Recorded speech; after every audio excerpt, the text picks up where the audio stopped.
ஓம் விக்னேஸ்வரா போற்றி, ஓம் நவகரநர்களே போற்றி. கன்னிராசி நேயர்களுக்கு வணக்கம். கன்னிராசி உத்திரம் அஸ்தம் சித்திரை அடங்கிய ராசி மண்டலம். கன்னிராசியில் பிறந்தாச்சு.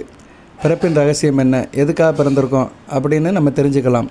இப்போ கன்னிராசியில் நீங்கள் பிறந்திருக்கிறீங்கன்னா உங்கள் பிறப்பின் நோக்கம் என்ன அதை தெரிஞ்சுக்கலாம். அதை தான் கர்மா அப்படிங்கிறோம்.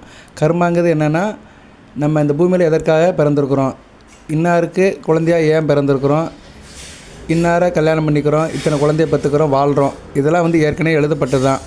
சரியா? விட்ட குறை தொட்டகரன்னு இருக்குது. அதைத்தான் நம்ம கர்மா அப்படிங்கிறோம். முன்ஜென்ம பாவ புண்ணியம் அப்படிங்கிறோம். இந்த வீடியோவில் கன்னிராசியில் உங்கள் பிறப்பின் ரகசியம் என்ன, நீங்கள் எந்த தெய்வத்தை இப்போ வழிபாடு பண்ணணும், வழிபாடு பண்ணினீங்கன்னா அடுத்து வருகின்ற காலம் நல்லாயிருக்கும், அதுபோல் அடுத்த பிறவியும் நல்லாயிருக்கும். அதை பற்றி தான் பேச போகிறோம். 3 நிலையை சொல்ல போகிறோம். அதாவது முன்பிறவி, இப்பிறவி, அடுத்த பிறவி, முப்பிறவிக்கும் எப்படி இருக்கும்னு அதை சொல்ல போகிறேன். பொறுமையாக கேளுங்க. சரியா நேயர்களே? எது சந்தேகம் இருந்தால் கமெண்ட் பாக்ஸில் கேளுங்க. தனித்தனி சொல்கிறேன். நான் ஒவ்வொரு நட்சத்திரத்துக்கும் தனித்தனியாக சொல்கிறேன். உத்திரத்துக்கு சொல்கிறேன், அடுத்து அஸ்தத்துக்கு சொல்கிறேன், அடுத்து சித்திரைக்கு சொல்கிறேன். 3 நட்சத்திரத்துக்காரங்க பொறுமையாக இருங்க. இப்போ பொதுவாக ராசி எடுத்துட்டோம்னா ஜென்ம ராசி, ஜென்மம் சந்திரன் நிற்கிறது தான் அவங்க ராசி. கன்னி ராசியில் பிறப்பது ஒரு நல்ல அமைப்பு தான். எல்லா ராசியும் நல்ல ராசி தான். சரியா? சந்திரன் தான் வீட்டுக்கு 3ஆம் வீட்டில் இருக்கிறார். காலப்புருஷ சக்கரத்துக்கு 4ஆம் இடத்துக்கு 3ஆம் இடத்துல இருக்கிறார். பொதுவாக கன்னிராசியில் பிறந்தாலே உத்வேகமாக இருப்பீங்க. காரிய வெற்றி இருக்கும், காரிய அனுகூலம் இருக்கும். எதையும் ஒரு முயற்சி பண்ணிகிட்டே இருப்பீங்க. முயற்சி தான் மெய்வருத்த கூலி தரும். அந்த வார்த்தைக்கு சொந்தக்காரர்கள் நீங்கள் தான். முயற்சி இருந்துக்கிட்டே இருக்கும். உடம்பிறந்த இளைய சகோதர விஷயத்தில் நல்ல இணக்கமாக இருப்பீங்க. காரிய அனுகூலம் இருக்கும். தாப்பை மலையும் நல்லா பாசமாக இருப்பீங்க. ரைட்டு. இது அப்படி இருந்தாலுமே இந்த பிறவி எடுத்தாச்சு. இந்த பிறவினா என்ன சார் அப்படின்னா, கர்மாவை கழிக்கத்தான் பிறவி எடுத்துருக்குறோம். கர்மா சம்மந்தப்பட்ட கிரகங்கள் 3 கிரகங்கள்: சனி பகவான், ராகு பகவான், குரு பகவான். குரு பகவான் நீங்கள் எதுக்கு நீங்கள் பிறந்தீங்கன்னு அதை காட்டுவார். உங்கள் ஜனன ஜாதகத்தில் குரு எந்த நிலையில் இருக்கிறாரோ அதை வச்சு உங்கள் கர்மாவை சொல்லிடலாம். நீங்கள் இதுக்காக தான் படைக்கப்பட்டிருக்கிறீங்க, இதுக்காக தான் பிறந்திருக்கிறீங்க அப்படின்னு சொல்லிடலாம். அடுத்து ராகு பகவான். ராகு என்னென்னா கர்மாவை பெருக்குவார். ராகு எந்த இடத்துல இருக்காரோ அதுக்கேற்ற மாதிரி கர்மா, நீங்கள் எந்தெந்த கர்மாவை செய்வீங்க, என்னென்ன காரியத்தை செய்வீங்கன்னு சொல்லிடலாம். கர்மானா என்னென்னா காரியம்னு அர்த்தம். நம்ம செய்கிற காரியம் வினை. அது காரியம் உத்தியோகமாக இருக்கலாம், தொழிலாக இருக்கலாம், வியாபாரமாக இருக்கலாம், பிறருக்கு செய்கிற உபகாரமாக இருக்கலாம், உபத்திரமாக இருக்கலாம், நன்மையாக இருக்கலாம், தீமையாக இருக்கலாம். எதாக இருந்தாலும் சரி, உங்கள் மனதும் உடலும் ஒத்து போய் ஒரு காரியத்தை செஞ்சீங்கன்னா அதுதான் கர்மா. சரியா? கர்மானா வேறு ஒன்றும் கிடையாது. நம்ம செய்கிற காரியம்தான், நம்ம செய்கிற செயல் தான். நீங்கள் காலையில் எழுந்திரிச்சிட்டு குளிச்சுட்டு பூஜை புனஸ்காரம் பண்ணிவிட்டு கடமையை செய்கிறீங்கன்னு வச்சுக்கோங்களேன், நல்ல கர்மான்னு அர்த்தம். அன்றைக்கி தேதிக்கு உங்கள் கர்மா நல்லபடியாக போயிட்டுருக்குன்னு அர்த்தம். காலையில் எழுந்திக்கிட்டு அடுத்தவனை கெடுக்கிறதுக்கு சதி திட்டம் போட்டிங்கன்னா அது கெட்ட கர்மான்னு அர்த்தம். சரியா? ஏன்னா கெடுவான் கேடு நினைப்பான்னு சொல்கிறாங்க. இதெல்லாம் இதுக்கு சொல்கிறேன்னா உதாரணத்துக்கு சொல்கிறேன். இது தான் கர்மா. கர்மாங்கிறது என்ன, நம்ம செய்கிற செயல் தான் கர்மா. ரைட்டு. இப்போ குரு பகவான் கர்மாவை காட்டுவார். ஜனன ஜாதகத்தில் நீங்கள் எதுக்கு பிறந்திருக்கேன்னு அதை காட்டுவார். ராகு பகவான் அதை கூட்டுவார். இப்போ உங்களுக்கு ராகு திசை நடக்குன்னு வச்சுக்கோங்களேன், இந்நேரம் ரொம்ப கவனமாக இருக்கணும். ராகு திசை 18 வருஷத்தில் தான் கர்மாக்கள் பெருகும். 1 10 ஆகும், 10 100 ஆகும், 100 1000 ஆகும். இந்த காலகட்டத்தில் என்னென்னா நல்ல வேலையில் செய்யணும். ராகு திசை நடக்கும்போது மனம் அலைவாகும், ஒரு இடத்துல இருக்காது. ராகு கெடுத்து தான் கொடுப்பாரு. சரியாக கெடுத்து அப்புறம் பின்னாடி கொடுப்பாரு. அதனால் ராகு திசை கன்னிராசி நடக்கிறவங்க நல்ல கர்மாவை பண்ணுங்கள், நல்ல காரியம் பண்ணுங்கள். எவ்வளோ கஷ்டம் வந்தாலும் அந்த கஷ்டத்தை நீங்கள் வச்சுக்கோங்க, பிறர்கிட்ட திணிக்காதீங்க. சரியா? அதனால் ராகு திசையில் ரொம்ப விழிப்புணர்வோடு இருக்க வேண்டும், ரொம்ப கவனமாக இருக்கணும். இதுக்கு வேணால் தனியாக ஒரு வீடியோ போடுறேன். ராகு திசையில் என்னென்ன காரியம் பண்ணணும், என்னென்ன காரியம் பண்ணக்கூடாதுன்னு தனியாக ஒரு வீடியோ போடுறேன். கேளுங்க. சார் எனக்கு இது மாதிரி சப்ஜெக்டில் வீடியோ போடுங்க சார், நான் போடுவேன். அதுபோல் உங்கள் பிரச்சனையை சொல்லுங்கள். சார் நான் அஸ்த நட்சத்திரத்தில் பிறந்தேன், எனக்கு என்ன தசைன்னு தெரியாது, பட் இந்த கஷ்டப்பட்டுருக்கிறேன், எனக்கு இந்த கஷ்டம், உடம்புல இந்த வியாதி இருக்குது, இந்த கம்ப்ளைண்ட்டில் இருக்கிறேன், எனக்கு இந்த இடத்துல இந்த பிரச்சனை சொல்லணும். அதாவது பிரச்சனையை எப்படி சொல்லணும்னா, தீராத பிரச்சனையை சொல்லணும். சார் எனக்கு காய்ச்சல் அடிக்கி, தலைவலிக்கு, இதுக்கு மருந்து சொல்லுங்களாம் சொல்ல முடியாது. காய்ச்சல் தலைவலி எல்லாத்துக்கும் தான் வரும், டாக்டருக்கே வரும். நமக்கு வியாதிக்கு மருந்து கொடுக்குற டாக்டருக்கே தலைவலி வரும், காய்ச்சல் வரும், வயிற்றுப்போக்கு வரும், இதெல்லாம் எல்லாத்துக்கும் வர்றது தான். அதுக்கெல்லாம் கேட்கக்கூடாது. ஒருத்தர் கமெண்ட் பாக்ஸில் போடுறோம், எனக்கு அடிக்கோருக்கு தலைவலி வருது சார், என்ன செய்யலாம்னா, இதுக்கெல்லாம் வேத ஜோதிடத்துலலாம் பார்க்க முடியாது. தலைவலி வருதுன்னா சூரியன் சரியில்லாமல் இருப்பார், சூரியன் கெட்டு போயிருப்பார். தினம் சூரிய நமஸ்காரம் பண்ணணும், தாப்பை பச்சை கேட்கணும். இதெல்லாம் செஞ்சோம்னா தலைவலி சம்மந்தப்பட்ட காரியங்கள் சரியாக போகும். ஏன்னா தலைனாலே சூரியன் தான். எதுக்கு சொல்ல வரேன்னா, சின்ன விஷயத்துக்கெல்லாம் ஜோதிடர் அணுகக்கூடாது. தீராத பிரச்சனைக்கு தான் நம்ம சந்தேகம் கேட்கணும். அதனால் கமெண்ட் பாக்ஸில் உங்களுக்கு தீராத பிரச்சனை ரொம்ப நாளாக இருக்குது, ஒரு 5 வருஷமாக இருக்குது சார் ஒரு பிரச்சனை, கடன் பிரச்சனை 5 வருஷமாக தீரலைன்னா அதுக்கு கேட்கலாம், அதுக்கு பரிகார வழிபாட சொல்லலாம். ஸோ எதுக்கு சொல்ல வரேன்னா, எல்லாமே கர்மாவை வச்சு தான் நடக்குது. இந்த ராகு திசை நடக்கிறவங்களுக்கு தான் நிறைய பிரச்சனைகள் இருக்கும். அடுத்து சனி பகவான், அவர் கர்மாவுக்கு தண்டனை கொடுப்பார். நீங்கள் நல்லா கர்மா பண்ணிங்கன்னா நல்லா வச்சுக்கிடுவார், கெட்ட கர்மா பண்ணிங்கன்னா தண்டிப்பார். சரியா? அது இப்பிறவிலும் தண்டிப்பார், அடுத்த பிறவிலும் தண்டிப்பார். சனி மகா திசை வரும்போது அதுக்கு உண்டான தண்டனை கிடைக்கலாம், இல்லைனா அடுத்த பிறவியில் கிடைக்கலாம். சரி, அடுத்த பிறவியை கொண்டு போகிறவர் சனி பகவான் தான். அடுத்த பிறவிலையும் வந்து ஏன்னா அவர் ஆயுட்காரன் அளவாக ஆயிலை நீடித்து அடுத்த பிறவிலும் அதை கொண்டு வருவார். ஸோ இப்படிலாம் நிறைய நடக்கும். ஸோ 3 கிரகங்கள் கர்மா சம்மந்தப்பட்ட கிரகங்கள்: குரு பகவான், ராகு பகவான், சனி பகவான். ரைட்டு. இது பொதுவாக எந்த ராசியில் பிறந்தாலும் சரி, இந்த பூமியில் ஒரு மனிதன் என்று பிறந்தவனுக்கு கர்மா சம்மந்தப்பட்ட கிரகங்கள் 3 கிரகங்கள் தான்: குரு பகவான், சனி பகவான், ராகு பகவான். ரைட்டு. இப்போ நம்ம வந்து வீடியோவோட நோக்கத்துக்கு வரப்போகிறோம். இப்போ நான் வந்து சார் கன்னி ராசியில் பிறந்துட்டேன், உத்தர நட்சத்திரத்தில் பிறந்துட்டேன், நான் வந்து நல்லா வாழணும், என் கர்மா நல்லா இருக்கணும், நான் செய்கிற காரியங்கள் நல்லா இருக்கணும், நானும் நல்லா இருந்து பிறரையும் நல்லா வைக்கணும் அப்படின்னா நீ எந்த கிரகங்களை வழிபாடு பண்ணணும்? அந்த கிரகங்களில் கோயிலில் போய் வழிபாடு பண்ணலாம். ஏன்னா கிரகங்களை வீட்டில் வச்சு வழிபாடு பண்ண முடியாது. கோயிலில் வந்து நவக்கிரக சந்நிதியில் வழிபாடு பண்ணலாம். அதுபோக அந்த கிரகங்களுடைய அதிதேவதைகளை வீட்டில் வச்சு கும்பிடலாம். ஒவ்வொரு கிரகங்களுக்குமே அதிதேவதைகள் இருக்கும். அந்த கிரகங்களை வீட்டில் வச்சு தினமும் கும்பிடலாம். ஸோ ஒவ்வொரு நட்சத்திரத்துக்குமே 4 தெய்வங்கள் இருக்குது. அதாவது கிரகங்களோட அதிதேவதைகள், அது தெய்வங்கள். அந்த தெய்வங்களை நீங்கள் வழிபாடு பண்ணிங்கன்னா கர்மா நல்லபடியாக இருக்கும். அதுபோல் அந்த கிரகங்களுடைய நட்சத்திரம் வர அன்றைக்கி வழிபாடு பண்ணிங்கன்னா மிகச்சிறப்பாக இருக்கும். குறிப்பாக அந்த நட்சத்திரம் வர அன்றைக்கி நீங்கள் நல்லா இருப்பீங்க. இப்போ நீங்கள் அஸ்த நட்சத்திரத்தில் பிறந்திருக்கிறீங்க, உங்களுக்கு நல்ல கர்மாவை கொடுக்கக்கூடிய கிரகங்களுடைய நட்சத்திரங்கள் வர அன்றைக்கி நீங்கள் நல்லா இருப்பீங்க. அன்றைக்கி நல்ல காரியம் நடக்கும், அன்றைக்கி சந்தோஷமாக இருப்பீங்க, காரிய அனுகூலம் இருக்கும், தொட்ட காரியம் தொடங்கும், கையில் காசு பணம் வரும். இதெல்லாம் நிறையா இருக்குது. அதை பற்றி அந்த வீடியோவில் சொல்கிறேன், பொறுமையாக கேளுங்க. ஒன் பை ஒன்னாக சொல்கிறேன். உத்தர நட்சத்திரத்துக்கு வந்து நல்ல கர்மாவை காட்டுற கிரகங்கள் அப்படி பார்த்தோம்னா கேது பகவான், புதன் பகவான், செவ்வாய் பகவான். அடுத்து வந்து யார்? உத்தர நட்சத்திரத்துக்கு முதல்ல சொல்கிறேன். உத்தர நட்சத்திரத்துக்கு நல்ல கர்மாவை காட்டுற கிரகங்கள் வந்து கேது பகவான், புதன் பகவான், சந்திர பகவான், சனி பகவான். இந்த 4 கிரகங்களுமே வந்து உங்களுக்கு நல்லா உதவி பண்ணும். இந்த 4 கிரகங்களை நீங்கள் முக்கியமாக வழிபாடு பண்ணணும். சரியா? அந்தந்த கிரகங்களை அந்தந்த கிழமைக்கு வழிபாடு பண்ணணும். கேது பகவான்னா யாரை வழிபாடு பண்ணணும்? ருணமோட்ச கணபதி வழிபாடு பண்ணணும், உத்தர நட்சத்திரத்தை பிறந்தவங்க. அடுத்து புதன் பகவான் பெருமாள். அடுத்து சந்திர பகவான் அம்பாள் வழிபாடு. அம்பாள்லாம் என்ன? அம்மன், மீனாட்சி அம்மன், காமாட்சி அம்மன் வழிபாடு பண்ணணும். அடுத்து சனி பகவான் ஆஞ்சநேயர் வழிபாடு. ஸோ இந்த கிரகங்களுடைய நட்சத்திரங்கள் வர அன்றைக்கும் நீங்கள் வழிபாடு பண்ணலாம். சரியா? கேதுனா மூலம், அசுபதி, மகம். இந்த நட்சத்திரம் வர அன்றைக்கி உங்களுக்கு வந்து யோக நாட்களாக இருக்கும். நல்ல கர்மாவை பண்ணலாம். அன்றைக்கி செஞ்ச காரியம் வந்து உங்களுக்கு நீடித்து இருக்கும், நல்ல கர்மாவை கொடுக்கும். சரியா? கர்ம புண்ணியத்தை கொடுக்கும். அதே மாதிரி புதனுடைய நட்சத்திரங்கள் வரை நாட்கள்: ஆயில்யம், கேட்டை, ரேவதி. அடுத்து சந்திரன் திருவோணம், அஸ்தம், ரோஹிணி. சனி பகவானுடைய நட்சத்திரம் பூசம், அனுசம், உத்திரட்டாதி. ஸோ உத்தர நட்சத்திரத்துக்கு இந்த 4 கிரகங்களுடைய நட்சத்திரம் வர அன்றைக்கி நல்ல நாட்களாக இருக்கும், நல்ல கர்மாவை செய்யலாம். சரியா? கர்மா சம்மந்தப்பட்ட நாட்களாக இருக்கும். அன்றைக்கி வந்து எப்படின்னா அந்த நாட்கள், அந்த நட்சத்திரங்கள் வந்து உங்களுக்காக காத்திருக்கும். இவன் நல்ல காரியம் பண்ண மாட்டானா, இவனை நல்லபடியாக கொண்டு போகலாமான்னு காத்திருக்கும். நம்ம அன்றைக்கி பார்த்து நல்ல காரியங்கள் பண்ணணும். சரியா? உத்தர நட்சத்திரத்துக்கு சொல்லிட்டேன், நான் 4 கிரகங்களும் சொல்லிட்டேன், அந்த கிரகங்களோட அதிதேவதையும் சொல்லிட்டேன், அதுபோக வந்து நட்சத்திரத்தையும் சொல்லியிருக்கிறேன். சரியா? நான் 12 நட்சத்திரம் சொல்லியிருக்கிறேன். கேதுவின் நட்சத்திரம், புதனின் நட்சத்திரம், சந்திரனுடைய நட்சத்திரம், சனி பகவானுடைய நட்சத்திரம். இந்த நட்சத்திரம் வர அன்றைக்கி உத்தர நட்சத்திரக்காரங்க நல்ல காரியம் பண்ணிங்கன்னா நல்ல கர்மா இருக்கும், நீடித்து வாழலாம். அடுத்த வருட காலங்களில் நல்லாயிருக்கும், அடுத்த பிறவியும் நல்லாயிருக்கும், இப்பறிவும் நல்லாயிருக்கும். அடுத்து வந்து அஸ்த நட்சத்திரத்துக்கு வந்து நல்ல கர்மாவை காட்டுற கிரகங்கள், இந்த பிறவியில் உங்களுக்கு நல்லது செய்கிற கிரகங்கள். சரியா? உங்கள் கூடயே இருக்கிற கிரகங்கள்.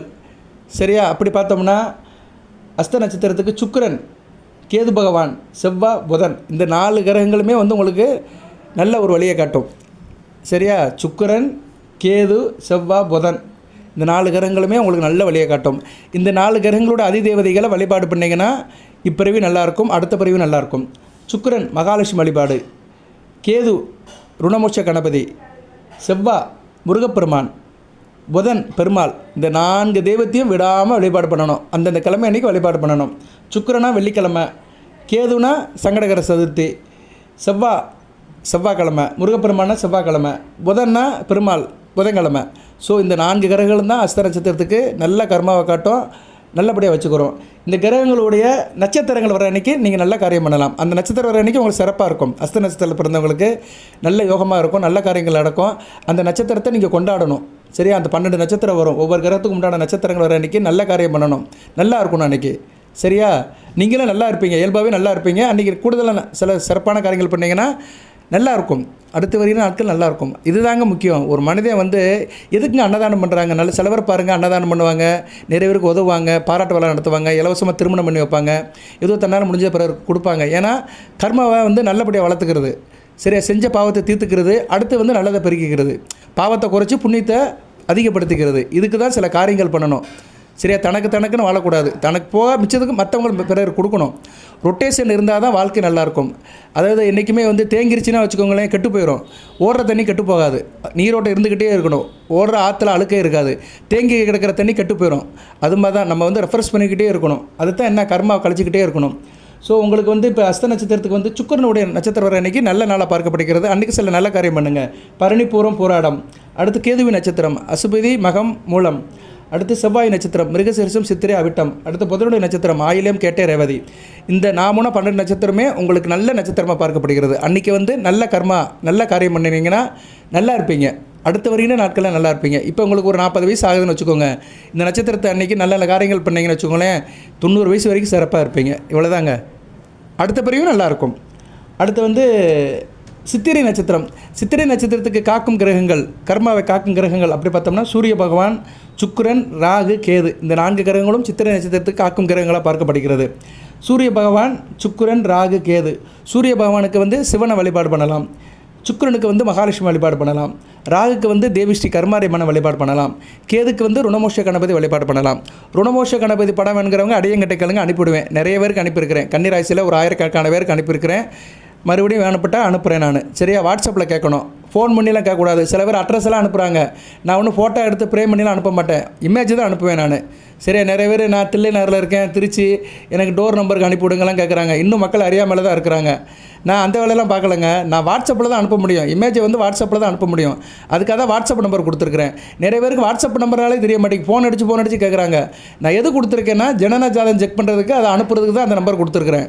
வாட்ஸ்அப் நம்பர் அந்த லோகோ போட்டிருக்கேன் பாருங்கள், பச்சை கலரில் ஒரு ஃபோன் வருதில்ல, அப்படின்னா அது வாட்ஸ்அப்னு அர்த்தம். ஃபோன் பண்ணணும்னு கிடையாது. சரியா? அதனால் தயவுசெய்து புரிஞ்சுக்கோங்க. இந்த வயசான ஆளுகளுக்குலாம் ஒன்றும் புரிய மாட்டேங்குது. இன்னும் ஃபோன் அடித்து கேட்குறாங்க, எனக்கு அந்த ஃபோட்டோ அனுப்புங்கன்னு. ஃபோட்டோ வேணும், காற்றுல அனுப்ப முடியும். ஃபோட்டோ வாட்ஸ்அப்பில் தான் அனுப்ப முடியும். அந்த இமேஜை அனுப்புவேன், அதை பிரிண்ட் அவுட் எடுத்து நீங்கள் வச்சுக்கணும். சரியா? இன்னும் நடைமுறை வாழ்க்கை தெரியாமல் கொடான கூடி மக்கள் இருக்கிறாங்க. நான் என்ன தினமும் அனுபவிக்கிறேன், இதை நேரடியாக அனுபவிக்கிறேன். ஏன்னா எல்லோரும் எனக்கு ஃபோன் பண்ணுறாங்க, அறியாமல் இருக்கிறாங்க. நிறைய பேர் பட்டன் செல் வச்சுருக்கிறாங்க, இன்னும் ஆண்ட்ராய்டு ஃபோனை யூஸ் பண்ண தெரியாமல் இருக்காங்க. ஸோ அவங்களாம் வீட்டில் இருக்கிற விஷயம் தெரிஞ்ச பிள்ளைகிட்ட கொடுத்து பாருங்கள். சித்திரை நட்சத்திரத்தில் காக்கும் கிரகங்கள் சூரியன், சுக்கிரன், ராகு, கேது. இதுக்கு அதிதெய்வத்தில் சொல்லிட்டேன் நான். அந்த நட்சத்திரங்கள் சூரியனோட நட்சத்திரங்கள் யோகமான நட்சத்திரங்கள். அன்றைக்கி நல்ல காரியங்கள் பண்ணிங்கன்னா கர்மா நல்லாயிருக்கும். அடுத்த வரைய நாட்கள் மிகச்சிறப்பாக இருக்கும். இதுக்கெல்லாம் பரிகாரம் இதெல்லாம் தேவையில்லை. வழிபாடு மட்டும்தான்.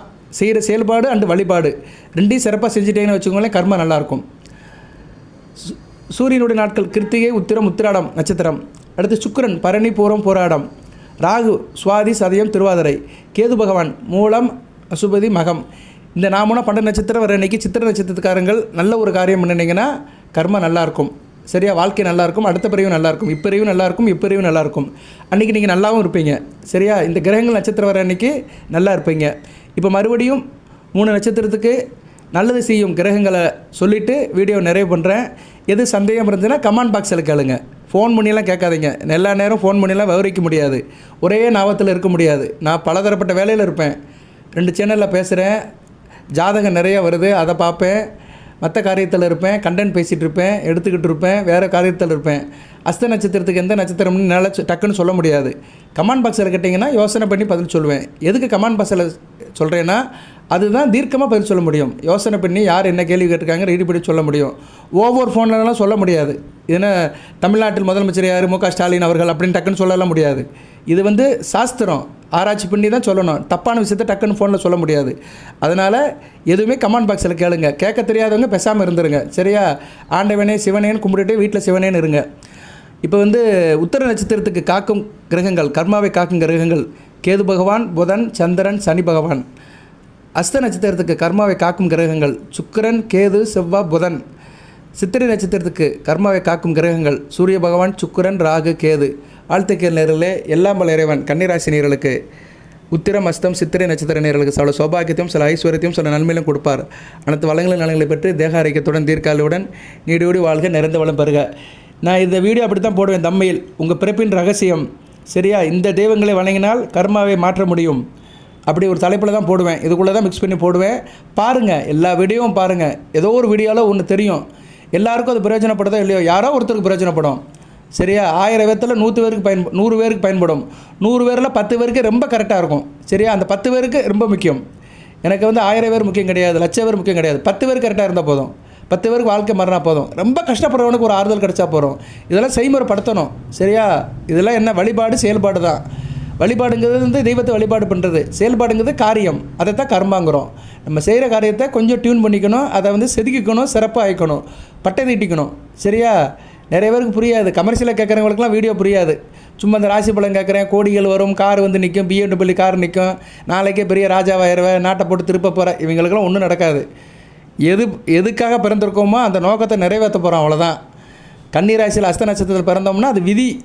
வேறு நட்சத்திரத்தில் பிறந்திருக்கலாம். எதுக்கு அஸ்த நட்சத்திரம் இன்றைக்கி அம்மா உன்னை பெற்று போட்ட, உன்னையும் அந்த நட்சத்திரத்தில் தான் பிறக்கணும்னு விதி. போன கர்மாவில் விட்டக்குறை தொட்டக்குறை இந்த பிறவியில் அஸ்த நட்சத்திரத்தில் பிறந்துட்டேன். இதை எப்படி கழிக்கணும், அதுக்காக தான் இந்த வீடியோ போடுறேன். அஸ்த நட்சத்திரத்துக்கு உண்டான கிரகங்கள் என்ன, அதுக்கு உண்டான நட்சத்திரங்கள் என்ன, அன்றைக்கி நல்ல காரியங்களை பண்ணிட்டோம்னா வாழ்க்கை நல்லாயிருக்கும், குறப்பொழுது நல்லாயிருக்கும், அடுத்து வருகின்ற நாட்கள் நல்லாயிருக்கும், அடுத்த பிறகும் நல்லாயிருக்கும். இதெல்லாம் மாறாதது. இதெல்லாம் வேத ஜோதிடத்தின்படி தான் சொல்கிறேன். சரியா? ஓகே. ரொம்ப எல்லாம் வழக்கம் கொடுக்க வேண்டிய அவசியம் இல்லை. சரியா? நான் சொல்லுது சரின்னு நிரூபிக்க வேண்டிய அவசியம் எனக்கு இல்லை. நம்பிக்கை இருக்கிறவங்க நம்பிக்கோங்க. சரியா? வாழ்த்துக்கள் நேயர்களே. நன்றி. வாழ்க வளமுடன். அனைத்து வள நலன்களை பெற்று தேக ஆரோக்கியத்துடன் தீர்க்காயலுடன் நீடுவோடி வாழ்க, நிறைந்த வளம் பெறுக. நன்றி.